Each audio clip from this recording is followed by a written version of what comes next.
Cabinet विस्तार की चर्चा के बीच पीएम मोदी की बड़े नेताओं के साथ बैठक। मंत्रियों से विभागों के कामकाज का पीएम मोदी ने लिया ब्यौरा। बैठक में जेपी नड्डा, राजनाथ सिंह और नितिन गडकरी समेत कई मंत्री मौजूद थे। अयोध्या में राम मंदिर की जमीन खरीद में घोटाले का आरोपों से ट्रस्ट का इनकार। 15 मिनट के भीतर 2 करोड़ की जमीन 18.5 करोड़ में खरीदने का आरोप। श्री राम जन्मभूमि तीर्थ क्षेत्र के महामंत्री चंपत राय ने जारी किया बयान। कहा, जमीन मार्केट रेट से कम पर खरीदी गई। पूरी पारदर्शिता के साथ जमीन खरीदी। बैंक में सभी रिकॉर्ड दर्ज है। श्री राम मंदिर ट्रस्ट को जमीन बेचने वाले सुल्तान अंसारी ने एबीपी न्यूज से कहा, जमीन की खरीद फरोख्त में कोई हेराफेरी नहीं हुई। ट्रस्ट को जमीन मार्केट रेट से कम पर बेची है। कांग्रेस ने राम मंदिर के कथित जमीन घोटाले पर पीएम मोदी से मांगा जवाब। कहा, घोटाले की जांच सुप्रीम कोर्ट की निगरानी में एसआईटी करे। राम मंदिर ट्रस्ट के कथित जमीन खरीद घोटाले पर सड़कों पर उतरी कांग्रेस। लखनऊ में मुख्यमंत्री आवास के करीब महिला कांग्रेस की कार्यकर्ताओं ने किया प्रदर्शन। पुलिसकर्मियों पर लगाया मारपीट का आरोप। छत्तीसगढ़ में कांग्रेस के कार्यकर्ताओं ने किया प्रदर्शन। बीजेपी पर राम मंदिर निर्माण के नाम पर शुरू से ही भ्रष्टाचार करने का आरोप लगाया। एलजेपी के अध्यक्ष चिराग पासवान को एक और झटका। लोकसभा अध्यक्ष ओम बिरला ने पशुपति पारस को एलजेपी के संसदीय दल के नेता के तौर पर मान्यता दी। बगावत के बाद पशुपति पारस का दावा। बोले, भाई की मौत के बाद पार्टी बिखर रही थी। मैंने पार्टी को तोड़ा नहीं, बचाया है। चिराग चाहे तो पार्टी में बने रह सकते हैं। चिराग पासवान के चाचा पशुपति पारस के 4 सांसदों के साथ अलग होने के बाद दिखा बदलाव। पटना में एलजेपी मुख्यालय पर पशुपति पारस के नाम के साथ लगा अध्यक्ष का साइन बोर्ड। पार्टी में बगावत के बाद चिराग पासवान चाचा पशुपति पारस से मिलने पहुंचे थे, लेकिन 20 मिनट बाद खुला घर का दरवाजा। 1 घंटे घर के अंदर इंतजार करने के बाद भी नहीं हुई मुलाकात। एलजेपी में फूट पर जेडीयू नेता केसी त्यागी का बड़ा बयान। बोले, यह चिराग पासवान की अनुभवहीन राजनीति का नतीजा है। अगर वो एनडीए के साथ चुनाव लड़ते तो इसकी नौबत ही नहीं आती। एलजेपी में टूट के बाद बिहार कांग्रेस में टूट के अटकलें तेज। सभी 19 विधायकों को पटना बुला सकती है पार्टी। एलजेपी में टूट पर बोले कांग्रेस नेता प्रेमचंद मिश्रा। कहा, जेडीयू पार्टियों को तोड़ने में लगी रहती है। दिल्ली में यूपी को लेकर लगातार जारी मंथन के बीच फिर गरमाया अलग राज्य की मांग का मुद्दा। पूर्व बीजेपी सांसद गंगाचरण राजपूत ने उठाई अलग बुंदेलखंड की मांग। आम आदमी पार्टी ने गुजरात की सभी सीटों पर चुनाव लड़ने का ऐलान किया। अहमदाबाद में पार्टी दफ्तर के उद्घाटन के बाद दिल्ली के सीएम अरविंद केजरीवाल बोले, अब बदलेगा गुजरात। गुजरात में बीजेपी विधायक दल की बैठक आज। कोरोना काल के दौरान की स्थिति की होगी समीक्षा। संभावित तीसरी लहर को लेकर भी चर्चा होगी।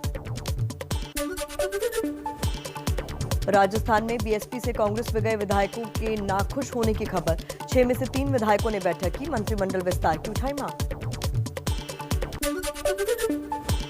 कोलकाता में शुभेंदु अधिकारी की अगुवाई में बीजेपी विधायकों का प्रतिनिधिमंडल राज्यपाल जगदीप धनखड़ से मिला। कानून व्यवस्था और चुनाव के बाद हिंसा का मुद्दा उठाया। राज्यपाल से मुलाकात के बाद शुभेंदु अधिकारी ने कहा, मेरे खिलाफ 90% केस झूठे हैं। सीबीआई जांच की मांग करता हूं। टीएमसी सांसद अभिषेक बनर्जी आईपीएस तक को डरा सकते हैं। पश्चिम बंगाल में लागू होगी 1 नेशन 1 राशन कार्ड योजना। सीएम ममता बनर्जी ने किया ऐलान। सुप्रीम कोर्ट ने दिया था आदेश। धारा 370 को लेकर ममता बनर्जी का बीजेपी पर निशाना। कहा, धारा 370 हटने के बाद कश्मीर के लोगों की स्वतंत्रता और मांगे कमजोर हुई। हम बीजेपी को बंगाल बांटने नहीं देंगे। टूलकिट केस में पूर्व सीएम रमन सिंह और बीजेपी प्रवक्ता संबित पात्रा को छत्तीसगढ़ हाईकोर्ट से राहत। कोर्ट ने एफआईआर पर लगाई रोक। पंजाब के पूर्वी सीएम प्रकाश सिंह बादल 16 जून को कोटकपुरा पुलिस फायरिंग केस में एसआईटी के सामने नहीं होंगे पेश। अकाली दल ने जांच को राजनीतिक बदला करार दिया। समाजवादी पार्टी के 25,000 के इनामी नेता धर्मेंद्र यादव गिरफ्तार हुए। इटावा कचहरी में सरेंडर करने पहुंचे धर्मेंद्र यादव को पुलिस ने पकड़ा। और चलिए कुछ और खबरें देख लेते हैं फटाफट अंदाज में। पश्चिम बंगाल में कुछ ढील के साथ कोरोना कर्फ्यू 1 जुलाई तक बढ़ाया गया। बस, मेट्रो और लोकल ट्रेन सेवा बंद रहेंगी। दुकानें सुबह 7 से 11 बजे तक ही खुलेंगी। पर्यटन और संस्कृति मंत्रालय ने कल से सभी राष्ट्रीय स्मारकों को खोलने की इजाजत दी। कोरोना नियमों का पालन करना होगा जरूरी।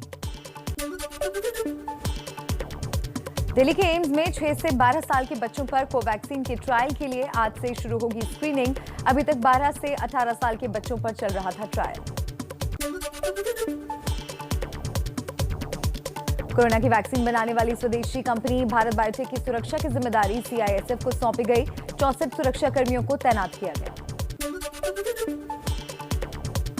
देश में कोरोना के खतरनाक वेरिएंट डेल्टा ने अपना रूप बदला। वेरिएंट के नए रूप का नाम डेल्टा प्लस है। वैज्ञानिकों ने कहा, चिंता की बात नहीं।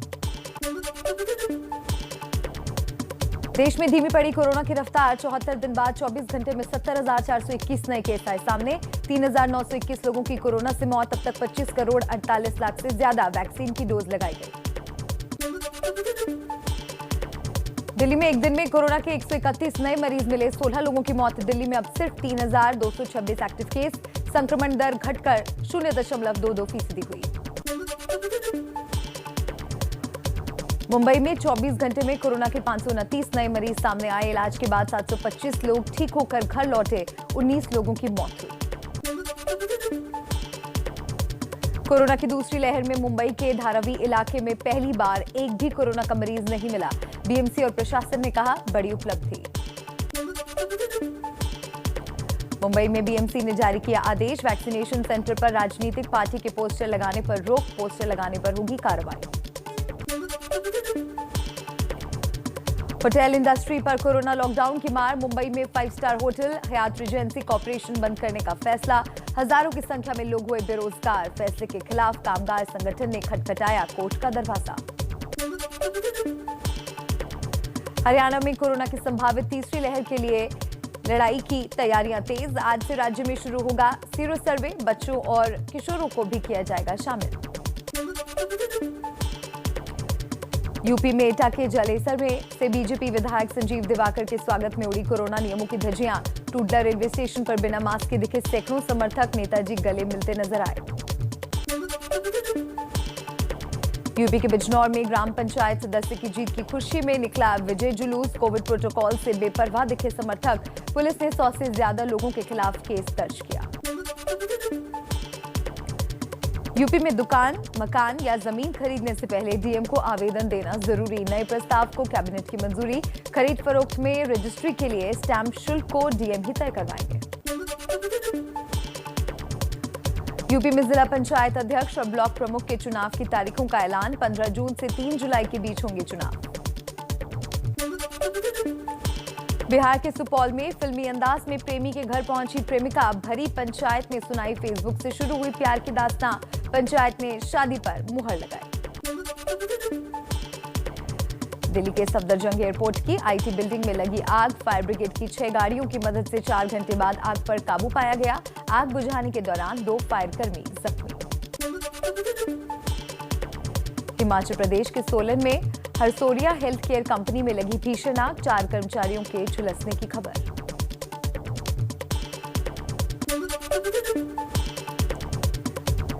आगरा में खेलते वक्त बोरवेल में गिरे 4 साल के मासूम को बचाया गया। 9.5 घंटे तक एनडीआरएफ और सेना के साझा रेस्क्यू ऑपरेशन के बाद शिवा पूरी तरह सुरक्षित।